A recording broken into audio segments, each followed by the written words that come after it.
Bismillahirrahmanirrahim.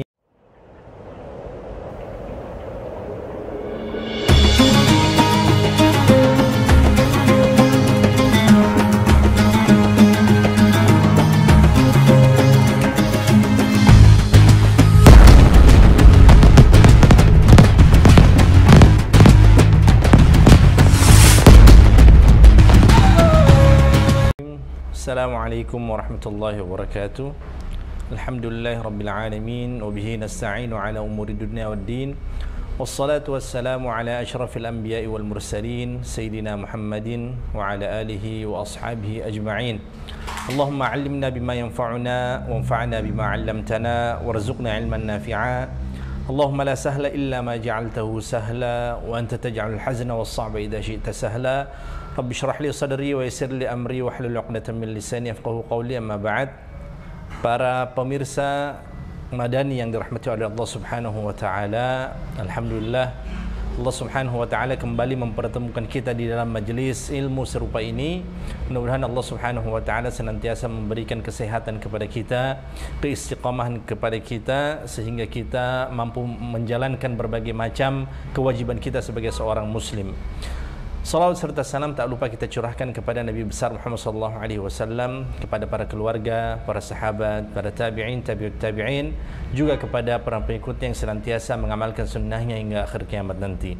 Sahabat Madani yang dirahmati Allah Subhanahu wa taala, pada sore kali ini kita akan kembali melanjutkan pembahasan hadis kita, hadis Arba'in Nawawi, yaitu sudah sampai pada hadis yang ke-18. Saya akan membaca hadis ini. An Abi Dzar Jundub bin Junadah wa Abi Abdurrahman Muadz bin Jabal radhiyallahu anhuma qala an Rasulillah sallallahu alaihi wasallam qala ittaqillaha haitsu ma kunta wa atbi'is sayyi'ata alhasanata tamhuha wa khaliqin nasa bi khuluqin hasanin. Rawahu at-Tirmidzi wa qala hadis hasan wa fi ba'd an-nusakh hasanun sahih. Hadis ini diriwayatkan oleh dua sahabat yang istimewa sekali, yang bernama Abu Dzar dan juga Abu Abdurrahman Muadz bin Jabal radhiyallahu anhuma, yang mana dua sahabat ini meriwayatkan dari Rasulullah sallallahu alaihi wasallam.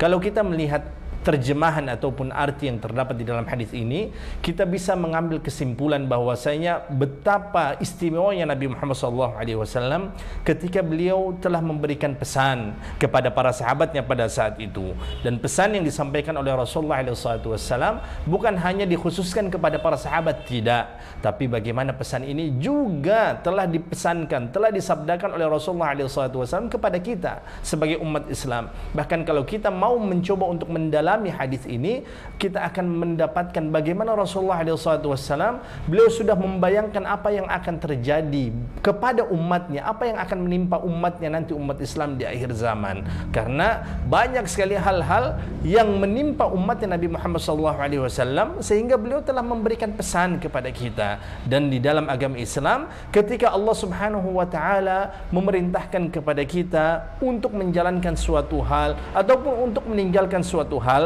tapi di saat yang bersamaan Allah Subhanahu wa taala ataupun Rasulnya di dalam agama Islam ini juga telah memberikan kepada kita berupa solusi. Contoh misalnya, ketika Allah Subhanahu wa taala telah melarang kepada kita sebagai umat Islam untuk berinteraksi dengan segala hal yang berbau riba, apapun bentuknya, apapun namanya, apabila hal tersebut merupakan bagian dari riba, maka Allah Subhanahu wa taala telah menjelaskan hal tersebut merupakan hal yang diharamkan di dalam agama Islam, sehingga betul-betul dilarang oleh Allah Subhanahu wa taala untuk berinteraksi dengan yang namanya riba. Akan tetapi pertanyaannya, apakah Allah Subhanahu wa taala memberikan solusi ketika ia telah mengharamkan hukum tersebut, menjadikan riba itu menjadi sebuah hal yang haram? Ternyata iya.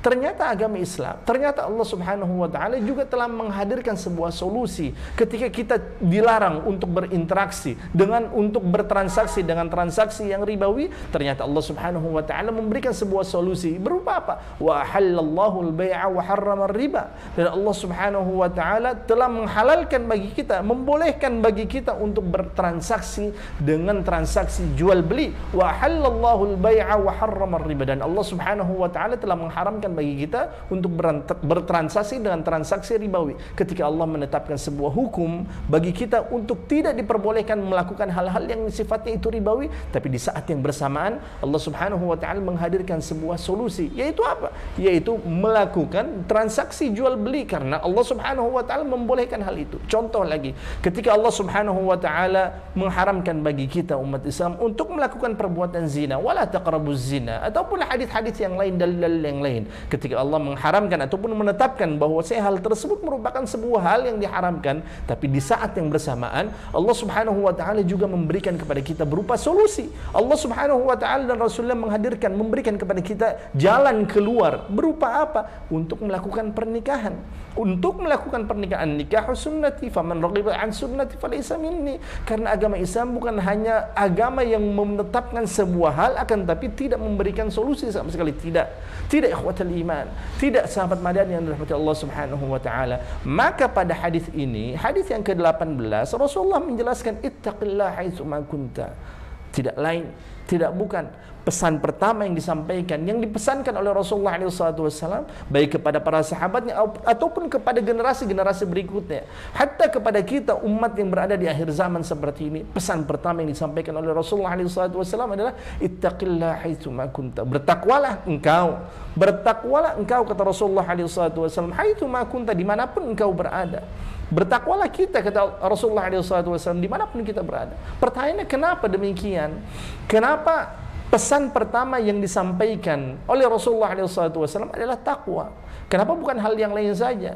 Kenapa bukan ibadah-ibadah yang lain saja, atau melaksanakan salat atau apalah? Tapi pesan pertama yang disampaikan oleh Rasulullah adalah ittaqillah haitsu ma kunta, dimanapun kita berada.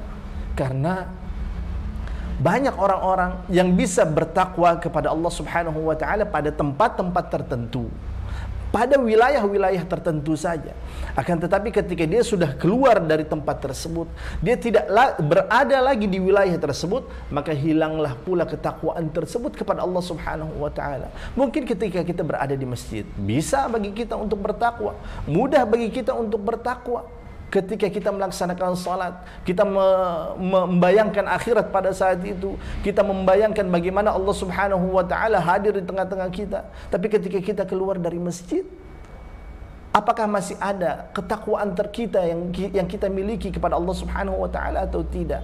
Sehingga kalaulah agama Islam ini hanya merupakan agama yang mentitik beratkan di dalam permasalahan ibadah yang mahdhah saja, maka kalau kita melakukan hal tersebut, itu orang-orang non-muslim, orang-orang kafir, orang-orang musyrikin, mereka tidak akan pernah peduli dengan kita.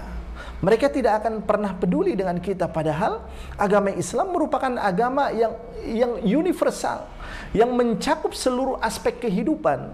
Bukankah Rasulullah SAW beliau merupakan seorang kepala rumah tangga, beliau merupakan seorang pemimpin, beliau merupakan seorang nabi, beliau merupakan seorang, segala hal telah diatur di dalam agama Islam.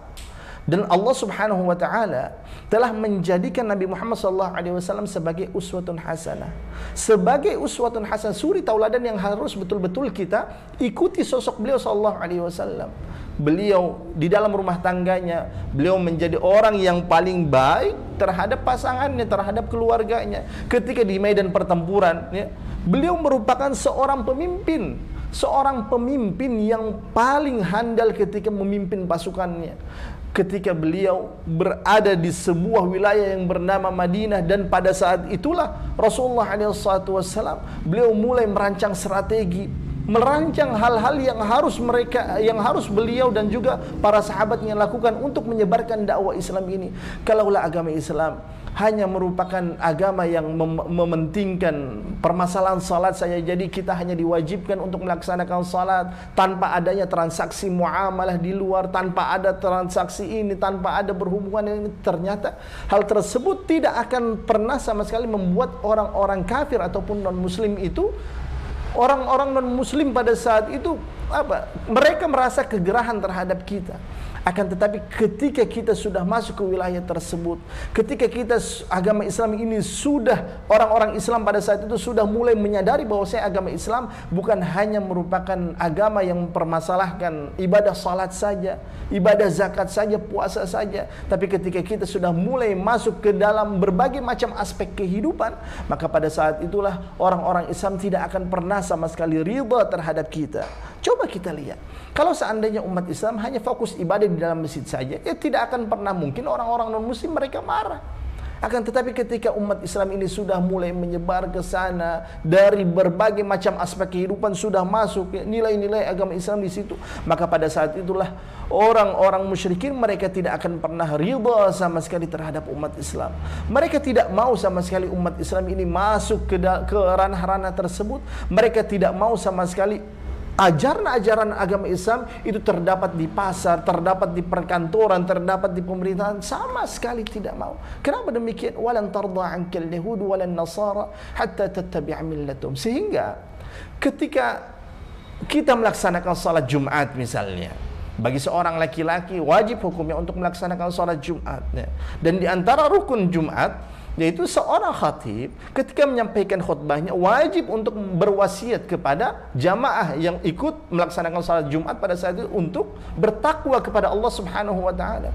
Ketika seorang khatib di dalam khutbahnya tidak menyampaikan ataupun tidak mewasiatkan kepada para jamaah untuk senantiasa bertakwa kepada Allah Subhanahu wa taala, maka hukum Jumatnya pada saat itu adalah batil, tidak sah sama sekali, karena dia merupakan bagian dari rukun Jumat. Rukun salat Jumat, ketika tidak melaksanakan hal yang sifatnya rukun, maka sia-sia salat Jumatnya, tidak sah sama sekali di hadapan Allah Subhanahu wa taala.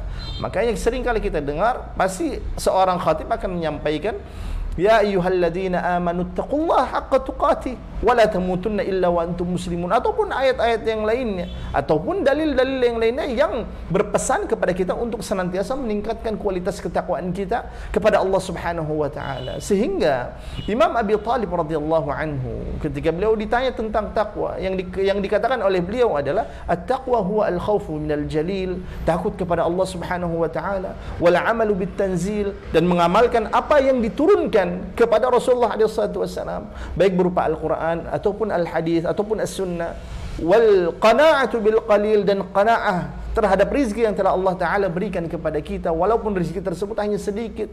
Jadi wajib hukumnya untuk mensyukur nikmat tersebut. Dan yang terakhir adalah wal isti'dadu li yaumir rahil, mempersiapkan untuk hari kepulangan kita. Itulah yang dimaksudkan dengan takwa.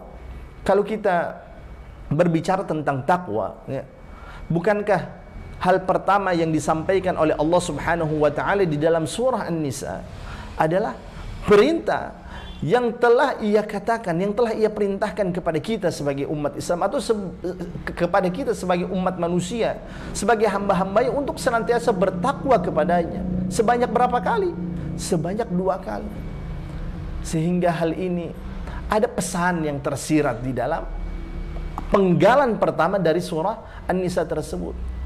Makanya kalau kita sedang membina rumah tangga ataupun akan membina rumah tangga, maka Allah Subhanahu wa taala berpesan di dalam surah An-Nisa yang bercerita tentang perempuan. Ya ayyuhan nasu taqu, wahai manusia, ittaqu, bertakwalah kalian. Ya ayyuhan nasu taqu rabbakumul ladzi khalaqakum min nafsin wahidah. Itu tandanya, makna yang tersirat adalah, wahai para suami, ketika kalian mencari nafkah, akan memberikan nafkah kepada keluarga kalian, bertakwalah engkau. Carilah nafkah-nafkah yang baik-baik saja, carilah nafkah yang halal-halal saja. Jangan semua harta, jangan semua uang, entah itu halal kah, syubhat kah, haram kah, yang penting uang dia masukkan ke dalam kantongnya. Jangan, ikhwatul iman. Jangan, sahabat madani yang dirahmati Allah oleh Allah Subhanahu wa taala.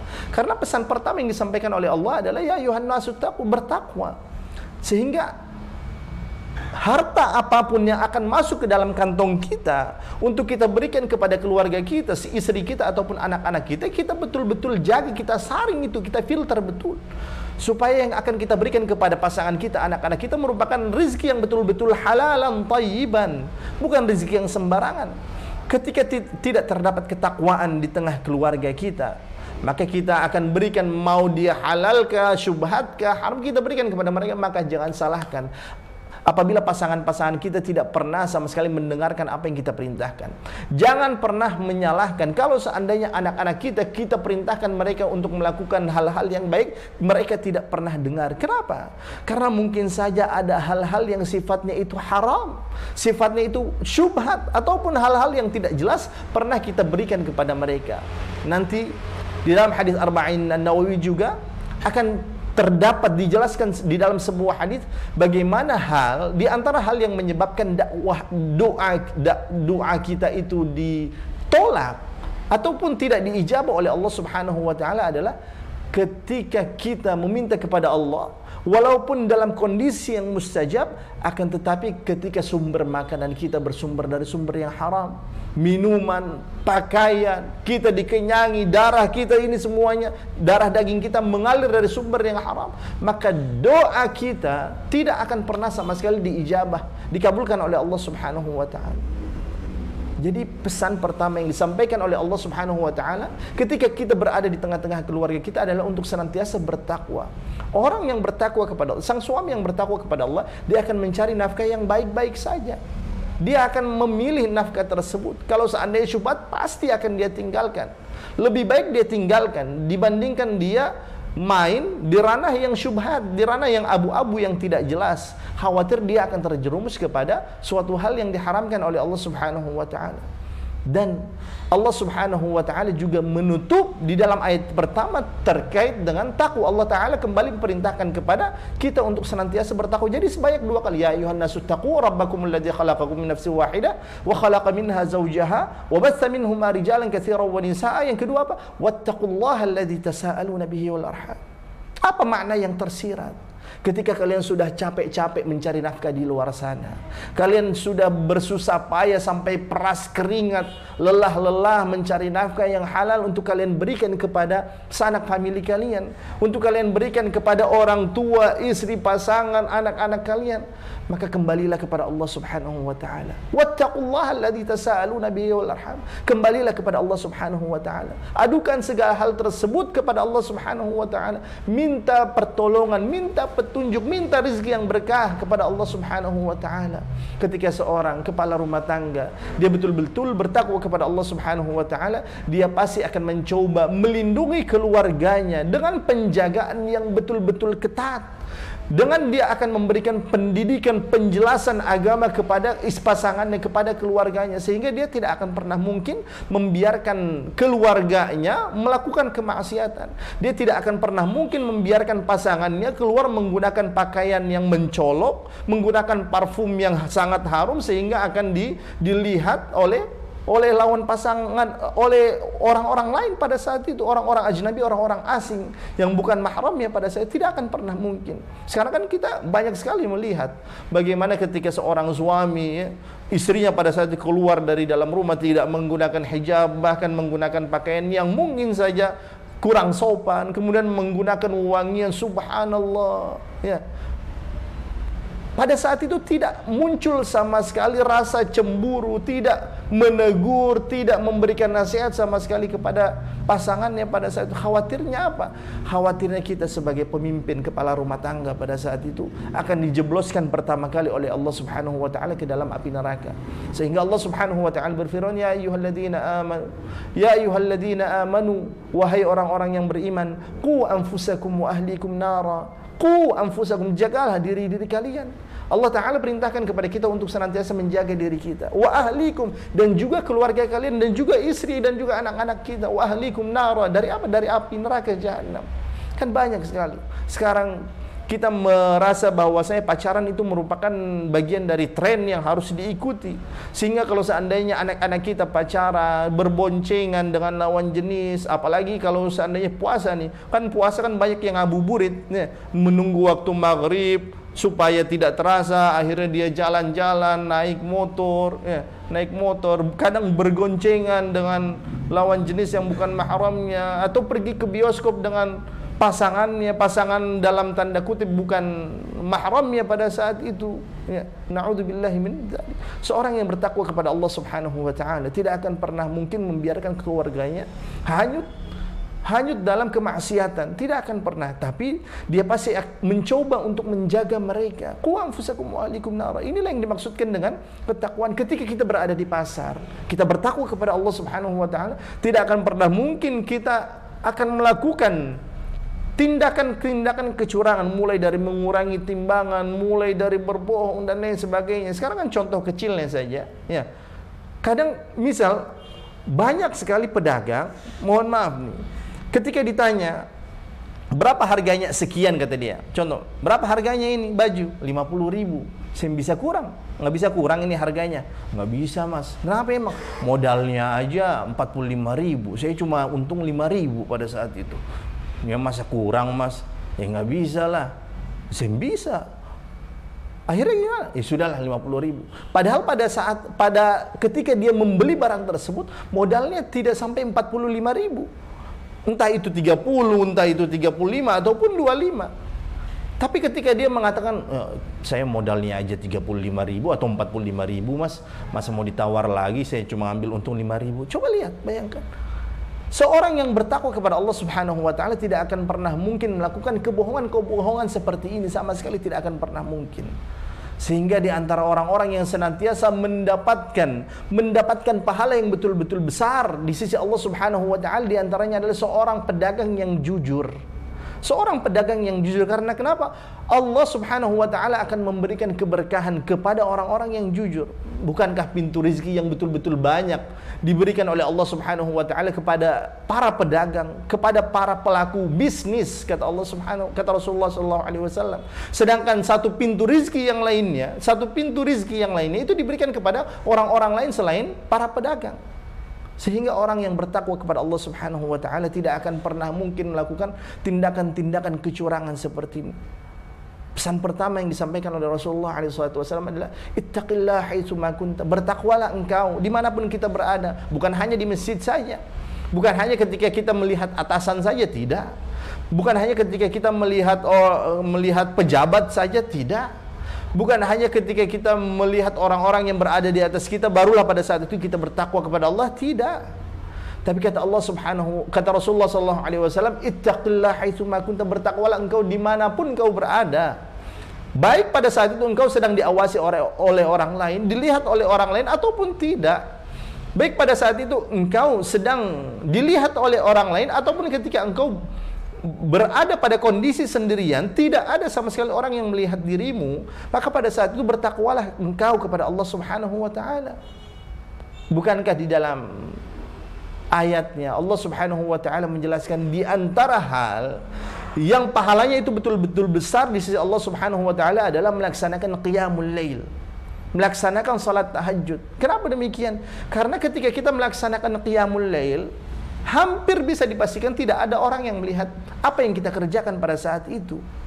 Sehingga dia jauh terhindar dari yang namanya riya, sum'ah, ingin dilihat oleh orang lain, ingin didengar oleh orang lain, ingin dipuji oleh orang lain. Allah Subhanahu wa taala menjelaskan, inna nasyi'atal laili hiya ashaddu wat'aw wa aqwamu qila.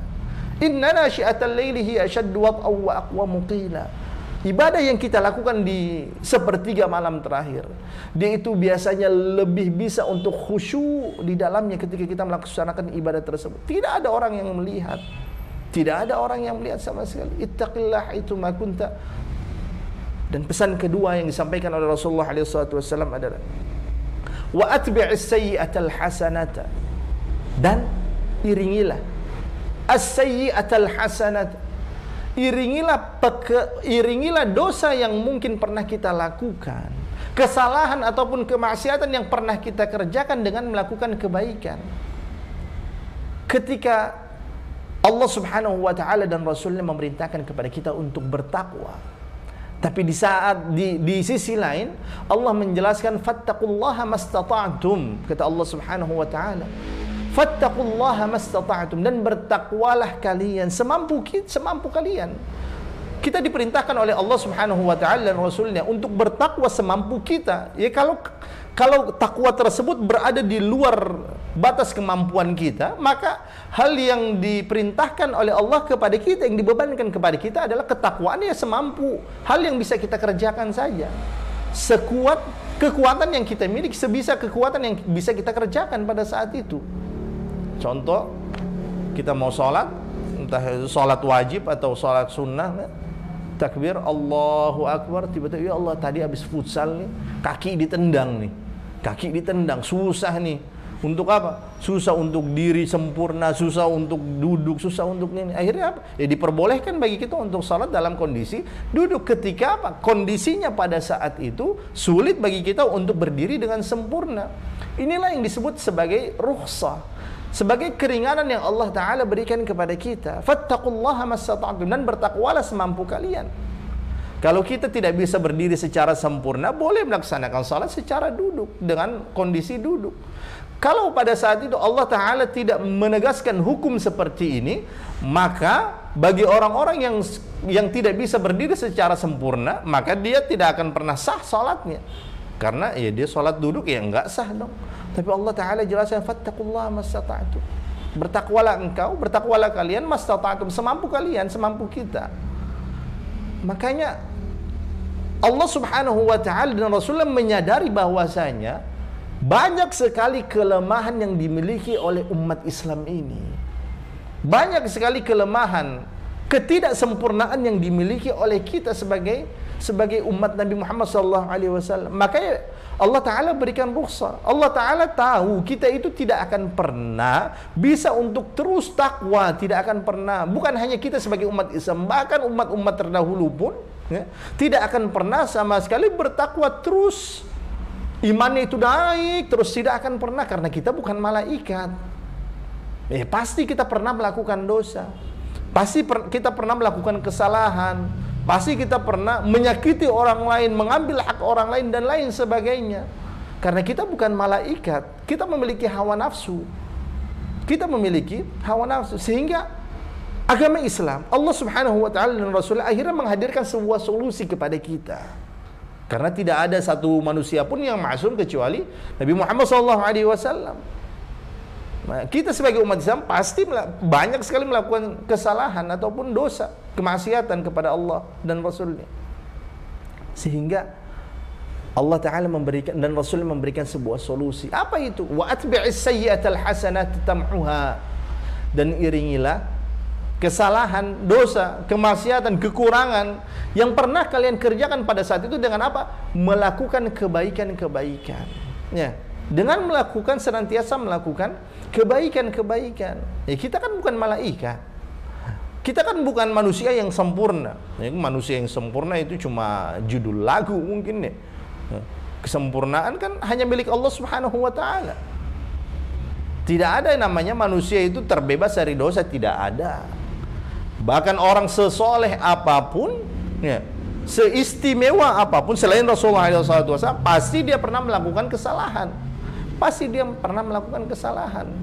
Bukankah Nabi Muhammad SAW beliau menjelaskan, kullu bani Adam khata', seluruh manusia, seluruh anak cucu Nabi Adam khata', pasti mereka pernah melakukan kesalahan. Tapi Rasulullah kembali menghadirkan sebuah solusi. Apa itu?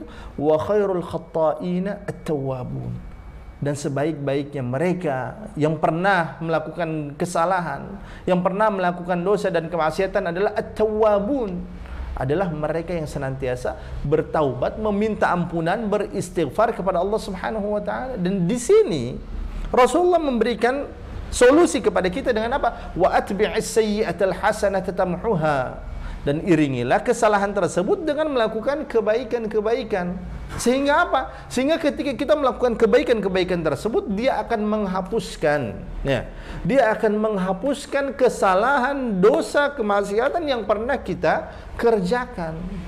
Kalau kemaksiatan kita kepada Allah Subhanahu wa Ta'ala mudah untuk apa? Untuk meminta ampunan, ya. Cukup dengan meninggalkan, menyesali dan berazam untuk tidak melakukan kesalahan ataupun dosa tersebut. Tapi yang repotnya, ketika kita memiliki kesalahan terhadap orang lain ataupun ada hak orang lain yang pernah kita ambil, ini agak repot nih. Harus ditambahkan dengan apa? Minta ridha. Ya. Kalau bisa kita kembalikan apa yang pernah kita ambil, ya kita kembalikan supaya dia itu ridha. Kalau kita tidak lagi bisa mengembalikan, ya berarti harus minta ridha. Kalau tidak ridha, bagaimana dia? Kalau seandainya orang yang pernah kita zalimi tersebut, yang pernah haknya itu kita ambil, ya, secara zalim, bukan dengan hak kita, sesuai dengan hak kita pada saat itu kita ambil, entah itu dengan cara dirampas kah, dicuri kah, atau korupsi kah, ya. Ketika dia tidak ridha, kita mau kembalikan juga kita tidak ada uang, tidak ada harta, sudah habis kita gunakan semuanya untuk bangun rumah kah, untuk beli kendaraan mewah kah, untuk ini, beli tanah kah, beli properti atau apa, investasi, tiba-tiba habis bangkrut. Bagaimana cara mengembalikannya? Kita tidak ada lagi uang. Minta ridha kepada dia. Mungkin kita pernah mendengar kisah dari ayahanda Imam Syafi'i rahimahullah, ketika beliau sedang mandi di sungai, tiba-tiba ada apel, dimakan apel, baru setelah dimakan tersadar, siapa ini pemilik apel ini? Jangan sampai pemiliknya tidak ridha, ditelusuri sungai tersebut, akhirnya ketemu, dan seterusnya. Kisah tersebut hanya untuk mendapatkan ridha dari sang pemilik apel tersebut, sehingga dia pada saat itu diperintahkan untuk bekerja di kebunnya, untuk menikah dengan anaknya, padahal wanitanya pada saat itu dikatakan dia buta, dia tuli, dia bisu, dia lumpuh, dan seterusnya. Tapi demi mendapatkan ridha dari pemilik apel tersebut, akhirnya ayahanda dari Imam Syafi'i rahimahullah mengiyakan. Ternyata begitu setelah melakukan ijab dan kabul, ketika masuk ke dalam kamar, tiba-tiba yang dilihat itu wanita yang beda dengan yang telah disebutkan oleh sang pemilik kebun pada saat itu, sang mertua.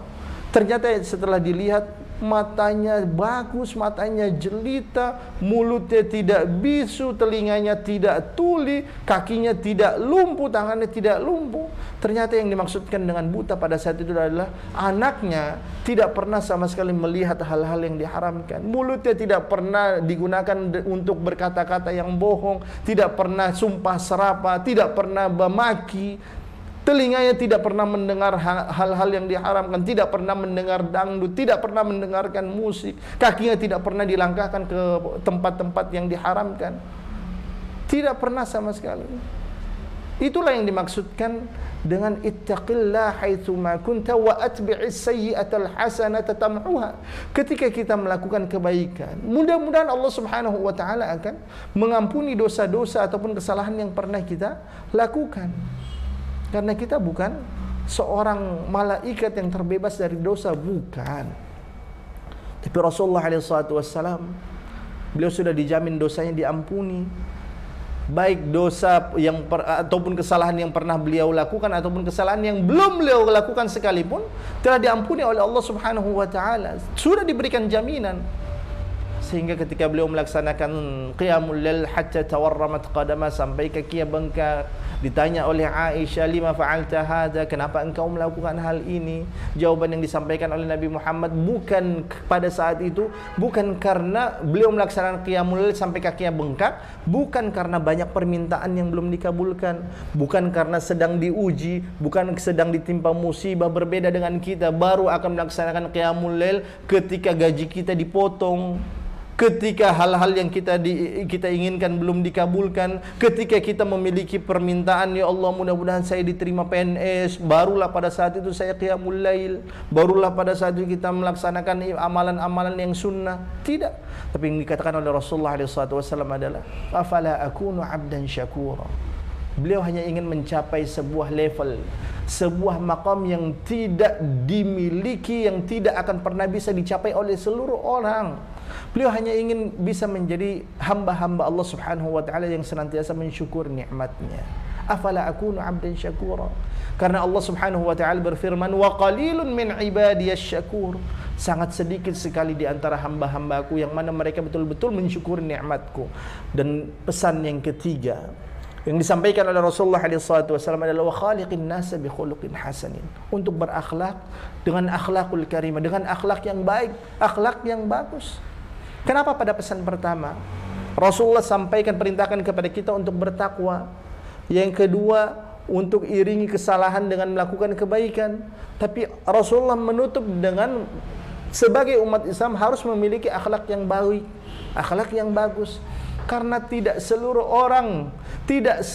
orang ya, dia itu mungkin saja dia mampu untuk beribadah dengan baik, beribadah dengan benar, ya, kepada Allah Subhanahu wa taala di dalam salatnya, di dalam puasanya, ketika melakukan haji, ketika membayar zakat. Tapi ada orang-orang yang seperti ini, akan tetapi dia tidak memiliki akhlakul karimah. Dia tidak memiliki akhlak yang baik, budi pekerti yang tinggi, budi pekerti yang luhur. Sehingga yang keluar dari mulutnya adalah bahwa si fulan, oh dia ini tidak mengikuti Nabi, tidak, bukan. Dia ini ilmunya masih rendah, tidak memahami dalil-dalil yang sahih. Sehingga pada saat itu dia merasa dirinya lebih baik dibandingkan orang itu, dibandingkan orang lain. Tidak, ikhwatal iman. Rasulullah SAW ketika beliau diutus, innama bu'ithu liutammima makarimal akhlak. Beliau diutus untuk menyempurnakan akhlak. Sehingga pesan yang tersirat adalah orang-orang yang bertakwa kepada Allah Subhanahu wa taala, pasti dia akan memiliki akhlakul karimah. Pasti dia akan menyampaikan tersebut dengan cara yang baik, dengan cara yang sopan, dengan cara yang betul-betul tidak akan pernah menyakiti hati orang lain. Lihat ketika Rasulullah SAW, beliau dilempari, dihina, dicaci maki, difitnah bukan main. Contoh oleh wanita Yahudi yang tua, buta lagi. Tapi yang ditunjukkan oleh Rasulullah SAW adalah beliau menunjukkan akhlakul karimah. Tidak pernah sama sekali Rasulullah membalas. Padahal wanita tersebut buta. Kalau kita di posisi Rasulullah, sudah dicaci, dimaki, difitnah, dilempar, di segala macam, kita lihat, oh ini dia orangnya, sudahlah kita habisi saja. Buta ini, dia enggak ngelihat kita. Tapi Rasulullah SAW tidak. Kenapa? Karena khuluquhul Quran. Karena khuluquhul Quran. Rasulullah akhlaknya Al-Quran. Seperti Al-Quran yang sedang berjalan. Sehingga Rasulullah membuat makanan dengan tangannya sendiri yang mulia, disuapi, diajak berbicara dan seterusnya.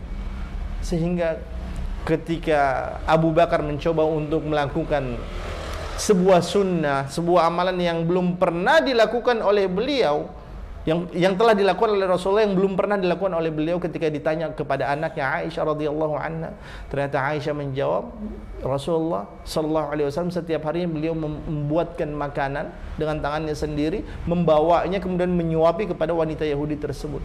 Abu Bakar radhiyallahu anhu, beliau mencoba untuk mengikuti hal tersebut. Ternyata wanita tua ini menyadari bahwa orang yang memberikan, yang membawakan, yang menyuapi kepada dirinya itu orang yang berbeda.